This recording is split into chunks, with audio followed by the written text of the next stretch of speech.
जय निषाद राजू सरियाने। आज वाली इस वीडियो में मैं आप सभी को निषाद वंश का एक बेहद ही महत्वपूर्ण इतिहास बताने वाला हूं। दोस्तों, इस वीडियो में मैं आप सभी के समक्ष एक ऐसे महान भक्त, एक ऐसे महान संत के बारे में बात करूंगा जिनके बारे में आप सभी बेहद कम जानते होंगे। दोस्तों, इनका संबंध है उड़ीसा के जगन्नाथपुरी मंदिर से। दोस्तों, उड़ीसा के जगन्नाथपुरी मंदिर काफ़ी ज़्यादा प्रख्यात है। दोस्तों, इस महान भक्त का नाम है रघु केवट। दोस्तों, रघु केवट जी उड़ीसा के जगन्नाथपुरी के रहने वाले हैं। उड़ीसा के जगन्नाथपुरी के बगल में ही कुछ किलोमीटर दूर एक पिपली चिट्टी नाम की एक गांव है, जहां पर रघु केवट जी अपने परिवार सहित रहते थे। दोस्तों, प्राचीन काल की बात है। उड़ीसा के जगन्नाथपुरी पिपली चिट्टी गांव के रहने वाले रघु केवट जी अपने रोजमर्रा के कार्य में संलग्न रहते थे। हमेशा उनके पिछले जन्म के कर्मों के वजह से उनके मन में भागवत प्रेम बेहद ज़्यादा था। वे हर टाइम नारायण की भक्ति में लग्न रहते थे। हर वक्त श्री हरि की चर्चा किया करते थे। हर बात पे, हर कार्य में केवल और केवल भगवान विष्णु को या फिर जगन्नाथपुरी मंदिर, मतलब कि भगवान हरि को ही हमेशा वो याद किया करते थे। दोस्तों, जैसा कि वे रघु केवट जी अपने मतलब परंपरागत कार्य में लगे रहते थे, उनके परिवार में उनकी बूढ़ी माता, उनकी पत्नी और उनका एक बेटा था। वे रोज की तरह अपने परंपरागत कार्य के लिए नदी जाया करते थे। जाल लेकर वो मछलियाँ मारा करते थे। उनके अंदर जो थे ना, भागवत प्रेम के वजह से एक अंदर जीवों को देखकर उनको मारने का उनको मन नहीं करता था। जब जाल में बहुत सारी मछलियाँ फंस जाती थी तो वह उसे तड़पता हुआ देखकर बहुत ज़्यादा दुखित होते थे। बट वे अपने परिवार के भरण पोषण के लिए, पालन के लिए मजबूर थे। उन्हें मजबूरी में मछली मारना पड़ता था। वे मछली को जब जाल से निकालते थे तो मछलियाँ तड़पती थी। तो किसी भी जीव को तड़पता हुआ देखकर कोई भी भागवत भक्त जो होगा, कोई भी हरि भक्त जो होगा, वह उसका दिल बिल्कुल पसीज जाएगा। और वही कार्य होता था रघु केवट जी के साथ में। रघु केवट जी उस वक्त कहते भी थे कि प्रभु, मैं ये कोई पाप नहीं कर रहा हूँ, मेरा कोई और कार्य है ही नहीं, मतलब मुझे कोई और कार्य करने आता ही नहीं, मैं अपने परिवार का भरण पोषण कैसे करूँ? इससे कृपया हमें छुटकारा दिलवाइए, कोई किसी प्रकार का ऐसा चमत्कार कीजिए जिससे ये कार्य करना ना पड़े। क्योंकि किसी भी जीव की हत्या करना भाई पूरी तरीके से धर्म के हिसाब से अच्छे नहीं होती है। तो रघु केवट जी रोज इसी प्रकार के कार्य किया करते थे। एक बार की बात है, उनको एक वृद्ध ब्राह्मण मिले नदी के तट पर ही। तो ब्राह्मण को जब उन्होंने प्रणाम किया तो ब्राह्मण ने उन्हें एक तुलसी की माला दी। उस तुलसी के माला को उन्होंने धारण किया। उसके बाद से वे और भागवत प्रेम में संलग्न हो गए। हरि चर्चा, हरि कीर्तन करते रहते थे। कार्य अपनी जगह पे है, हरि कीर्तन अपनी जगह पे है, वे हमेशा करते रहते थे। कुछ दिनों बाद उनका मन जीव हत्या से उग गया। उन्होंने मछली मारना छोड़ दिया। उसके बाद उनकी पत्नी उनको ताना देने लगी कि अगर आप ये कार्य अपना करोगे ही नहीं तो फिर मेरे से शादी क्यों की, या फिर इस परिवार को पालेगा कौन, हमें खाना कौन खिलाएगा, हमारी देखभाल कौन करेगा, पैसे ही नहीं आएंगे। तो बहुत बार ताना देने के बाद रघु केवट जी काफ़ी मायूस हुए और फिर उन्होंने अपना जाल उठाया और मछली मारने चले गए। उस दिन क्या था, वे मन ही मन हरि को बार बार बोलते थे कि प्रभु इस कार्य से मुझे छुटकारा दिलाओ, कैसे भी करके मुझे ये कार्य नहीं करना है, मुझे जीव हत्या नहीं करनी है।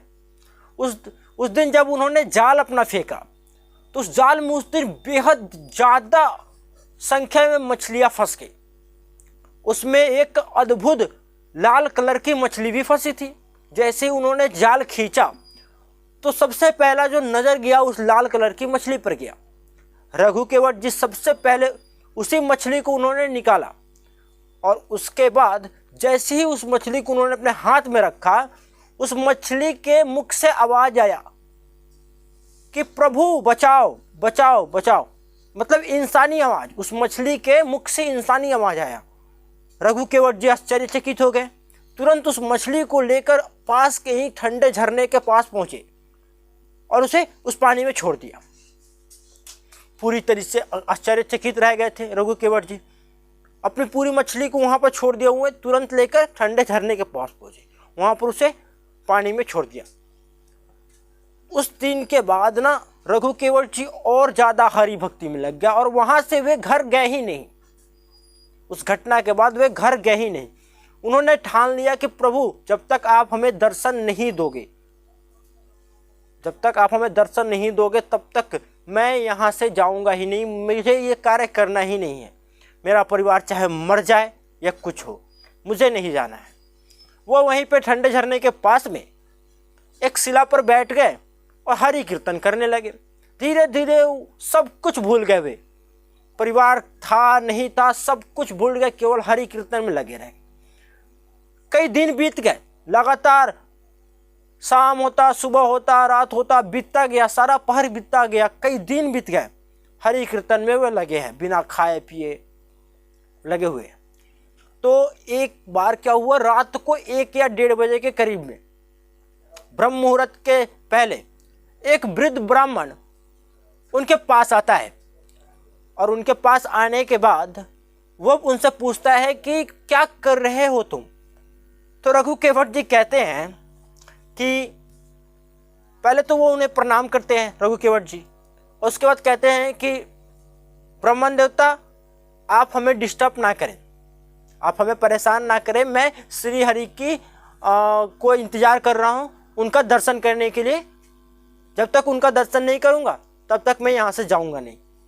या तो आप बैठ जाइए, नहीं तो आप हमें परेशान ना कीजिए, हमारे कीर्तन में खलल पड़ रही है। तो उसी वक्त वृद्ध ब्राह्मण कहता है कि कोई भी मछली इंसानी भाषा कैसे बोल सकती है। तुरंत ही रघु केवट जी समझ गए कि यह बात केवल मैं जानता था। उस वक्त घाट पे कोई था ही नहीं जब मछली ने इंसानी भाषा में बोला था कि प्रभु मुझे बचाओ। तो आखिर ये बात इस वृद्ध ब्राह्मण को पता कैसे चला। तुरंत वो समझ गए कि ये वृद्ध ब्राह्मण कोई ब्राह्मण नहीं अपितु स्वयं नारायण है। तुरंत वे दंडवत होकर उनके पैरों को पकड़ लिए और उसके बाद रोने लगे और बोले, प्रभु क्या मैं इतना तुच्छ हूँ कि मुझे आप अपने ओरिजिनल रूप में दर्शन नहीं दे सकते। भक्त की दुख को देखकर श्री नारायण तुरंत अपने चतुर्भुज रूप में दर्शन दिए उन्हें, रघु केवट जी को, और उनके जीवन को कृतार्थ किया। मतलब कि एक ऐसा अपॉर्चुनिटी किसी भी इंसान के लिए जब उसे खुद भगवान दर्शन दे। सभी लोग इंतजार करते हैं कि कुछ महत्वपूर्ण चीज मांगेंगे जब भगवान हमें दर्शन देंगे, या फिर बहुत सारी ऐसी घटनाएं और कहानियां भी जिसमें बहुत बड़ा बड़ा वरदान लोग मांगा। उसी प्रकार से रघु केवट जी को भी प्रभु ने कहा कि मांगो, तुम्हें क्या चाहिए, मतलब कि मैं तेरे भक्ति से खुश हूँ, तुम्हें क्या चाहिए बताओ। तो पता है रघु केवट जी ने क्या कहा। रघु केवट जी ने कहा, प्रभु मुझे इस कर्म से मुक्ति चाहिए, मुझे जीव हत्या नहीं करनी है, मुझे मछली नहीं मारना है, मुझे इस कर्म से मुक्ति चाहिए। मुझे पता है ये जीव हत्या करने के बाद मुझे कितना पाप लगता है। किसी भी प्राणी को, किसी भी जीव को, सब में आप हो, चाहे मछली हो, चाहे मेढक हो, चाहे पक्षी हो, पंछी हो, शेर हो, बाघ हो, हर एक चीज़ में आप हो। अगर मैं मछली को भी मारता हूँ तो मैं अपने हरि को मार रहा हूँ। सब में भगवान का वास है। तो इसलिए मुझे इस जीव हत्या से कि कार्य से मुझे मुक्ति चाहिए, मुझे ये नहीं करना है।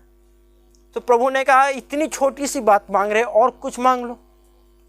तो रघु केवट जी कहा बस मुझे आपका दर्शन हो गया और बस ये कार्य प्रभु आप छुड़ा दो मेरे से, मेरे को नहीं करना है, मुझे और कोई दूसरा कार्य कर लूँगा, आपका भक्ति करके भूखे रह जाऊँगा, मर जाऊँगा, बट ये कार्य नहीं करूँगा। तो उन्होंने उसे आशीर्वाद दिया। उसके बाद वे कार्य छोड़ दिए। उसके बाद तो और रघु केवट जी अपना यह सारा कार्य छोड़कर हरि कीर्तन में लग गए। उनका जीवन कीर्तार्थ हो गया। गांव में जहां भी बैठते केवल हरि कीर्तन हरि कीर्तन हरि कीर्तन करते रहते, भगवान विष्णु की कहानियां लोगों को बताते ही रहते। और मेन बात, रघु केवट जी पढ़े लिखे नहीं थे। बड़े बड़े ब्राह्मण, बड़े बड़े विद्वान उनके सामने घुटने टेकते थे। उसके बाद उनकी परिवार में ना खाने की कमी नहीं होती थी, कहीं से भी उनको मतलब कोई ना कोई दान दे दिया करता था। वो कार्य छूट गया उनका। हरि कीर्तन की वजह से उनके पास गांव के लोग आने लगे कीर्तन सुनने के लिए। उन्हें एक तरह से ब्राह्मण, वे एक तरह से रघु केवट से ब्राह्मण बन गए। उनके पास लोग दान भी दिया करते थे, जिनसे उनका घर का खाना पीना आराम से चल जाता था। गांव में घूम घूम कर मंदिरों पर वो जाकर कीर्तन भी किया करते थे, लोगों को कीर्तन भी सुनाया करते थे। हरि नाम का जप वो 24 घंटे किया करते थे। एक बार क्या हुआ, पूरे राज्य में कहीं भी बारिश नहीं हो रही थी, अकाल पड़ गई थी। गांव में भी पूरी तरीके की सारी जितने भी जो फसल थी वो सब नष्ट हो गई थी। लोग त्राहिमाम कर रहे थे। पूरा का पूरा आकाश जो था वो खाली था, बादल का एक कण भी आकाश में दिख नहीं रहा था। तो गांव के लोग इकट्ठा होकर इसी पर चर्चा कर रहे थे। रघु केवट जी वहीं से गुजरते हैं तो लोग रघु केवट जी को रोक लेते हैं। हरि कीर्तन ये करते रहते हैं। उनसे उन्होंने पूछा कि क्यों नहीं हो रहा है बारिश। तो रघु केवट जी ने कहा क्या बात कर रहे हो, अभी तो बारिश हो रहा है। जैसे ही उन्होंने कहा कि बारिश हो रहा है, तुरंत पूरे राज्य में कहीं पर बारिश नहीं हो रहा था। उस गांव में पूरे आसमान खाली था, कहीं पर बादल नहीं था। बट जैसे ही उन्होंने कहा कि बारिश हो रहा है, तुरंत ही बारिश स्टार्ट हो गई। यह था हरि कीर्तन का गुण का, मतलब हरि भक्ति का पावर, भगवान की भक्ति का जो ताकत था ये था। केवल उनके कहने पर बारिश खुद ब खुद होने लगा। उसके बाद पूरे जो गांव वाले वहाँ पर मौजूद थे, खुशी फैल गई पूरे गांव में। लोगों ने दंडवत करके रघु केवट जी को प्रणाम किया। उसके बाद से पूरे गांव की जितनी भी समस्या होती सब रघु केवट जी के पास लेके आते। किसी को बच्चे नहीं होते, किसी का कोई बीमारी होती जो कि कभी लाइलाज बीमारी जो कि कभी ख़त्म नहीं होती, सब का सब बीमारी वो लोग सबका प्रॉब्लम रघु केवट जी के पास लेकर आते कि इनके जो मुख में है वो स्वयं हरि का वास है, जो बोल देते हैं वो हो जाता है। पूरी तरीके से जो दरिद्रता थी, जो गरीबी थी रघु केवट जी की, वो केवल हरि कीर्तन से दूर हो गई। आज उनके पास इतना कुछ है, इतना कुछ था केवल हरि कीर्तन की वजह से। लोग उनका मान सम्मान, एक ब्राह्मण से भी ऊंचा सम्मान मिल गया उन्हें। दोस्तों एक बार क्या हुआ ना, हरि कीर्तन में उनको डिस्टर्ब होता था। गांव के लोग इतना आने लगे उनके घर पे अपनी प्रॉब्लम लेकर कि वे हरि कीर्तन के लिए उनको टाइम ही नहीं मिलता था लोगों का प्रॉब्लम सुनते सुनते। तो रघु केवट जी ना एक जंगल में, गांव के ही बगल के एक जंगल में बीच में जाकर कुटिया बना लिया। उन्होंने कहा भाई मेरे को जी ये मतलब सांसारिक मोह माया से कुछ नहीं लेना देना, मैं तो बस अपने प्रभु को देख लिया हूँ। अब जीवन में बस उनका कीर्तन करना है, उनका नाम जपना है, खाओ या ना खाओ वो मैटर नहीं करता है। तो वे गए जंगल में और कुटिया बनाकर वहीं पर अपना हरि कीर्तन करने लगे। एक बार वे तो रोज ऐसे ही अपना जो खाते बनाते, जो दान में मिलता वहीं भोग भी लगा दिया करते थे वहाँ के जगन्नाथपुरी महाराज को। ठीक है, वहाँ पर जो है ना विष्णु भगवान वो अपनी माता सुभद्रा के साथ बलराम के साथ वहाँ पर विराजमान है, तो उनको भोग लगा दिया करते थे। रोज इसी प्रकार से वो भोग लगाया करते थे। एक बार क्या हुआ, रघु केवट जी बेहद ही मन से, उनका तो दिल पूरा साफ था, एक साफ दिल का जो भक्त था ना, उसके बुलाने पर भगवान भी आ जाते हैं। वे भोग लगाते हैं, जो खाए थे वहीं भोग लगा दिया उन्होंने उनको, और लगे बोलने की प्रभु आप आइए, आज आपके साथ खाना है, आपके साथ खाना खाना है। तो जो वहाँ पर है ना, एक कथा प्रचलित है, जो जगन्नाथपुरी है ना, जगन्नाथपुरी मंदिर, वहाँ पर ना वहाँ के राजवंश के द्वारा बेहद ही अच्छे प्रकार के सब जो धर्म ग्रंथ के हिसाब से लिखित जो व्यंजन है वह भोग में लगाया जाता है जगन्नाथपुरी में, एक राजवंश के तरफ से आता है। तो रोज की भांति वहाँ पर आता था और उससे भगवान मतलब कि स्वीकार किया करते थे। और वहाँ पे जो भोग लगाया जाता है ना, वहाँ के सामने एक दर्पण है, एक शीशा रखा गया है जैसे ही मूर्ति के सामने, और उस मूर्ति में उनकी परछाई दिखती है, तो मतलब कि वे भोग ग्रहण कर लिए हैं भगवान। एक बार वही हुआ, इन रघु केवल जी के बुलाने पर जगन्नाथपुरी से श्रीहरि उनके कुटिया में चले आए और आकर वहाँ पर वो खाना खाने लगे उनके साथ में। और जैसे ही भोग का जब समय हुआ तो भोग लगाया गया, जो राज परिवार की तरफ से जो भोग आया था उसे ब्राह्मणों ने भोग लगाया। और जैसे ही ब्राह्मणों का नज़र जब पड़ता है उस दर्पण पे, उस शीशा पे, उस शीशा में उस मूर्ति की, जो जगन्नाथपुरी मंदिर की जो मूर्ति है भगवान की, उसकी परछाई ही उसमें नहीं दिख रही थी।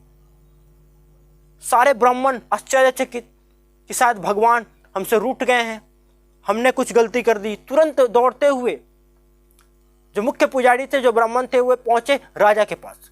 राजा को उन्होंने जानकारी दी। राजा नंगे पांव दौड़ते हुए आए और जगन्नाथपुरी मंदिर के भगवान के सामने दंडवत होकर रोने लगे कि प्रभु क्या गलती हुई है हमसे कि आज इतने सालों से आ रही परंपरा को आप हमारे भोग को स्वीकार करते थे, आज स्वीकार नहीं कर रहे हैं, क्या गलती हुई।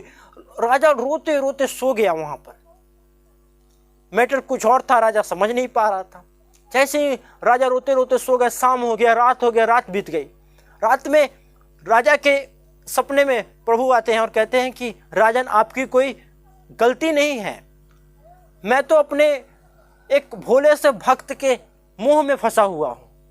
अब जब तक वो छोड़ेगा नहीं, उसकी कुटिया से मैं आ कैसे सकता हूं। तो आपका कोई दिक्कत नहीं है, अगर आपको हमें लाना है फिर से जगन्नाथपुरी में, तो आपको उसको भी लाना पड़ेगा, उसको भी लाकर इस राज परिवार में रखना पड़ेगा। जो सुख मुझे मिल रहा है सेम सुख उसको भी देना पड़ेगा। अब भगवान कहते हैं सपने में आकर, जैसे सुबह नींद टूटती है राजा तुरंत बिना कुछ किए वैसे ही नंगे पांव तुरंत अपने सैनिकों को कहते हैं कि तुरंत पालकी का व्यवस्था करो। अपने घोड़े पर सवार होते हैं और चले जाते हैं पिपली चिट्टी गांव में। वहां पर जाकर वो पूछते हैं रघु केवट जी कहाँ हैं। गांव वाले बताते हैं कि ज़्यादा प्रॉब्लम की वजह से वे जंगल में चले गए हैं, कुटिया बना के रहे। वहां से वो नंगे पांव राजा दौड़ते हैं जंगल की तरफ, और जाते ही जैसे ही वो कुटिया का दरवाजा खोलते हैं, उनको दिखता है कि एक व्यक्ति बैठा हुआ है और सामने किसी को अपने हाथ से खिला रहा है। जैसे ही गेट खुलता है भगवान अदृश्य हो जाते हैं, भगवान उन्हें दिखते नहीं है राजा को। और जो रघु केवट जी अपने मन मगन में है कि हाँ मैं प्रभु को अपना खाना खिला रहा हूं, पूरी तरीके से मगन है। राजा देखते हैं सामने तो कोई है नहीं, ये खिला किसे रहे हैं। तो राजा समझ गए कि हाँ प्रभु मुझे दर्शन नहीं देंगे, मैं इतना भाग्यशाली नहीं हूं कि मुझे प्रभु दर्शन देंगे। तो तुरंत ही राजा दौड़ते हुए जाते हैं और रघु केवट को कोई नहीं पता कि क्या मेरे कुटिया में कौन आया कौन नहीं आया। उस गेट की खुलने की आवाज़ भी उनको नहीं सुनाई दी, कुछ नहीं। वो अपने मगन है अपने प्रभु के भक्ति में, उन्हें खाना खिला रहे हैं। तुरंत राजा उन्हें गोद में उठा लेते हैं, रघु केवट जी को अपने गोद में उठा लेते हैं और कुटिया से लेकर बाहर आते हैं। और रघु केवट जी भी मगन है, पूरे हाथ में उनके खाना लगा हुआ है। तुरंत जैसे ही रघु केवट जी अपने मगन से बाहर निकलते हैं, देखते हैं कि मैं राजा के गोद में हूं, तुरंत वह नीचे उतरते हैं। वह हबड़ा जाते हैं कि आखिर राजा को क्या हुआ कि वो मुझे गोद में उठाए। तुरंत राजा रघु केवट जी के पैरों में गिर जाते हैं, दंडवत प्रणाम करते हैं कि आप कृपया करके मेरे साथ चलने का प्रयत्न करें। रघु केवट जी पूरे आश्चर्यचकित, तो राजा को क्या हुआ कि आज वो मेरे पास आ रहा है। जो राजा कहीं अपने राजमहल में रहता था वो आज खाली पैर आ रहा है मेरे सामने, मुझे गोदी में उठा रहा है, तो फिर मेरे पैरों में गिर रहा है, फिर मैटर क्या है, कारण क्या है। तो फिर सारी बातें बताते हैं कि ऐसे ऐसे प्रभु ने मेरे को आज्ञा दिया है कि आपको जब तक लाऊंगा नहीं तब तक वो जगन्नाथपुरी में वापस नहीं आएंगे, मंदिर में वो दोबारा वापस नहीं आएंगे। तो रघु केवट जी मान जाते हैं जाने के लिए। तो राजा कहते हैं नहीं, केवल आप नहीं, आपके पूरा परिवार, आपकी बूढ़ी माता जी, आपकी पत्नी, आपके पुत्र सभी जाएंगे वहाँ पर, मेरे साथ मेरे राज्य परिवार में रहेंगे। वहाँ पर लेकर जाते हैं। वहाँ पर राज परिवार का ही बगल में एक घर बनवाया जाता है उनके लिए प्रॉपर, उनके रहने के लिए, उनके लिए नौकर की व्यवस्था की जाती है, उनके लिए सुरक्षा में सैनिक हो जाते हैं, और वहाँ पर जाकर हर एक सुख सुविधा से संपन्न हो जाते हैं रघु केवट जी। जो रघु केवट जी किसी टाइम में मछली मारकर अपने परिवार का पालन पोषण करने के लिए मजबूर थे, आज केवल हरि भक्ति के वजह से रघु केवट जी कहाँ से कहाँ पहुँच गए। तो समझिए, हरि भक्ति, भगवान की भक्ति, हाँ कभी कभी नहीं मिल पाता है। तो कोई चीज़ अगर आपको नहीं मिल पा रहा है, आप बार बार भगवान से वो मांग रहे हो, अगर वो नहीं मिल पा रहा है तो आपका भगवान पर से भरोसा उठ जाता है, आप कहते हो कि भगवान है ही नहीं। तो आपने अपने उस मांगे हुए चीज से आप प्रेम कर रहे हैं, आप भगवान से प्रेम नहीं कर रहे हैं। आप अपने उस चीज से, आप अपने उस पर्सन से लोभ कर रहे हैं, आप भगवान से प्रेम नहीं कर रहे हैं, भगवान पे आप संतुष्ट नहीं हैं। नहीं मिला, जरूर मेरी कोई कमी हुई होगी, अगर कुछ मुझे नहीं मिल पा रहा है तो जरूर मेरे पिछले कर्मों का, पिछले जन्म के कर्मों का जरूर कुछ सजा बच गया होगा जो आज इस जन्म में मुझे मिल रहा है। और दुख क्या है, दुख मिलते रहेगा। अगर कोई इंसान आपको अपने जीवन में नहीं मिल पा रहा है, कोई पद आपको अपने जीवन में नहीं मिल पा रहा है, आप वही चीज़ बार बार प्रभु से मांगते हो, उनकी भक्ति करते हो और वही मांग रहे हो, उसके अलावा भी उनसे आप अटैच नहीं हो, केवल मांगने के लिए अटैच हो, तब आप भगवान की भक्ति नहीं कर रहे हो, तब आप प्रभु के लिए आप नहीं हो, क्योंकि आप अपने स्वार्थ के लिए हो प्रभु के पास। अगर आपके वो स्वार्थ पूर्ण नहीं होता है, अगर वो आपको इंसान नहीं मिलता है, आपको वो पद नहीं मिलता है, आपको वो धन नहीं मिलता है, तो आपका जो है ना, आपका मन भगवान पर से हट जाता है। तो फिर आपका मन कभी था ही नहीं भगवान पे, आपने भगवान को कभी माना ही नहीं, आपने प्रभु को कभी अपना माना ही नहीं, माता को कभी अपने माना ही नहीं। अगर नहीं मिल पा रहा है कुछ तो आप संतुष्ट रहे उसमें भी। जो दुख मिल रहा है, जो तकलीफ मिल रही है, वो कुछ नहीं है, सब आपके कर्मों के, इस जन्म का नहीं है तो पिछले जन्म के कुछ कर्म छूट गए होंगे, उसके फल आपको मिल रहा है। अगर नहीं मिल पाया जीवन में तो जो मिला है उसके अकॉर्डिंग ही चलिए। अगर आपको उसके अलावा नहीं चाहिए तो आप मना कर देना, बट भगवान पर से भरोसा मत उठने देना भाई। क्योंकि भागवत भक्ति में, हरि भक्ति में, माता की भक्ति में, जिस भगवान में 33 कोटि देवी देवता है हिंदू धर्म में, जिस भगवान में भी आपकी रुचि है, जिन्हें आप अपना मानते हो, परिवार मानते हो, अपना माता पिता मानते हो, भगवान को आप उनसे अच्छे से बात करो, भगवान बात सुनते हैं। वो भले उनकी आवाज आपको सुनाई नहीं देगी, बट अगर आप मन की बात बोलोगे ना, वो सुनेंगे। अगर आपके अकॉर्डिंग होगा तो वो जरूर करेंगे आपके लिए, अगर आपका मन शुद्ध है तो, मन स्वच्छ है तो। इस प्रकार से रघु केवट जी जो मछली मारकर अपना निर्धनता में, गरीबी में अपना परिवार का जीवन यापन करते थे, पत्नी का ताना सुनते थे, आज वो कहां से उठकर एक ब्राह्मण से भी ऊंचा सम्मान पा लिया उन्होंने, केवल हरि भक्ति की वजह से। उनका कर्म भी छूट गया, वह कार्य भी छूट गया मछली मारने वाला। आज उनको राजा खुद लेने आया जगन्नाथपुरी। वहाँ पर जाकर उनका जो परिवार है वो आज भी उनके परिवार के वंशज मौजूद है। आज भी राज परिवार के द्वारा जो उन्हें घर, जो सम्मान, जो सैनिक है, जो नौकर चाकर दिए गए, वे सब आज भी उनके परिवार के वंशजों के सेवा में लगे हैं। देखिए, ये होता है, टाइम बदलता है। बस अपने भागवत प्रेम में जिस भी भगवान को आप मानते हैं, निस्वार्थ होकर करो। कोई अगर मांग रहे हो, कुछ चीज नहीं मिल रहा है, फिर भी हाँ, मैं आपका था, आपका हूं। नहीं मिल पा रहा, नहीं मिलेगा, पर भगवान से भरोसा नहीं उठेगा। ये कथा जो थी ना, वो रियल कथा है। ये कहानी निषाद वंश के सभी भाइयों को सुननी चाहिए, सभी भाइयों बहनों को, सभी माताओं बहनों को, सबको सुननी चाहिए। जो कि भगवान पर भरोसा नहीं करते हैं या फिर भगवान को गलत बातें बोलते हैं, उन सभी को सुननी चाहिए। वक्त लगता है, पर वक्त बदलता है। इस वीडियो का मेरा मेन बनाने का मकसद यही था कि जो छुपे हुए, जो हमारे संत महात्मा, जो भक्त हैं, महान हैं, जिनकी कथाएं काफ़ी ज़्यादा प्रचलित होनी चाहिए थी, बट वो आज केवल जगन्नाथपुरी तक सीमित है, पूरे विश्व में जाननी जानी चाहिए थी, पूरे भारत के निषाद उन्हें जानना चाहिए था, बट वो नहीं जानते। इसलिए मैंने इस कथा को बताया आप सभी को, इस कहानी को बताया कि आप सभी जान सके, समझ सके, उनके भागवत प्रेम को देखकर खुद के मन में वो विचार ला सके भक्ति का, अपने वंश पर गर्व कर सके, अपने पूर्वजों पर गर्व कर सके। ये वीडियो आपको कैसा लगा कमेंट सेक्शन में जरूर लिखिएगा।